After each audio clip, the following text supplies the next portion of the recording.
On avait fait adapter. Attends, c'est terrible parce que en fait, j'appuie à chaque fois, j'ai appuyé sur le bouton. Donc en fait, petit cubiota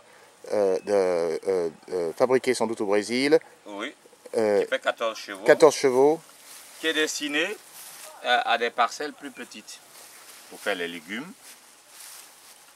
Même dans les champs de coton, ça pouvait faire les petits butages, le sarclage. Mais là, nous avons adapté une espèce de roto-brailleur devant. Avec les lames qui tournent.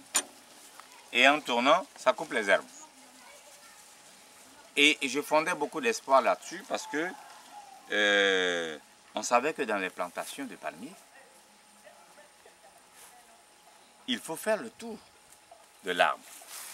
En principe, on ne nettoie pas tout. On nettoie, on fait un cercle autour de palmier pour couper l'herbe jusqu'au niveau des feuilles. Il faut toujours que le bas soit propre pour que la compétition ne se fasse pas avec les mauvaises herbes. Quand on met l'engrais, que ce soit pour le bas. Et jusqu'à présent, c'est la main d'œuvre qui le faisait.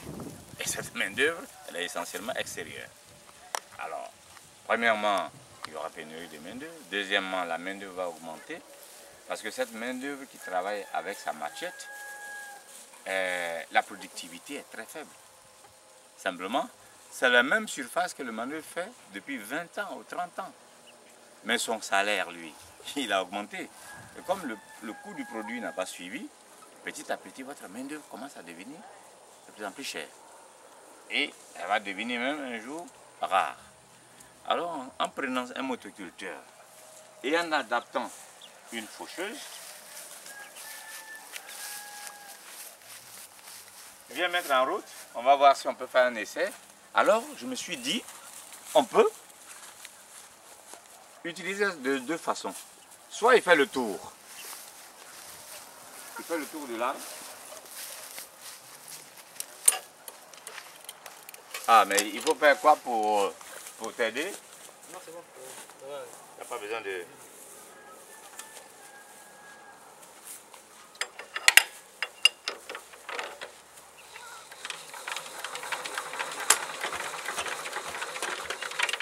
Alors, c'est ce que je te demandais. Je dis non.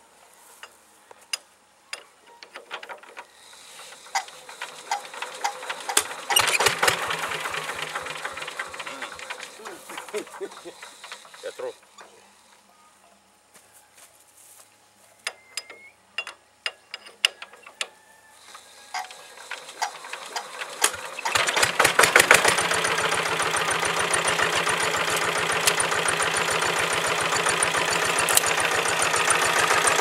Voilà.